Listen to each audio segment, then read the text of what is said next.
नस्ल क्या है?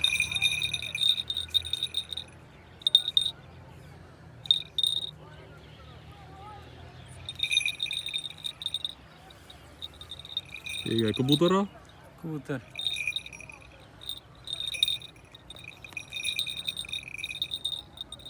या पुष्कार किता छोड़या से या ना ना ना अच्छा कबूतर जबा अच्छा जबा करी था जबा करी तो मामा हाँ अच्छा अच्छा जबा करी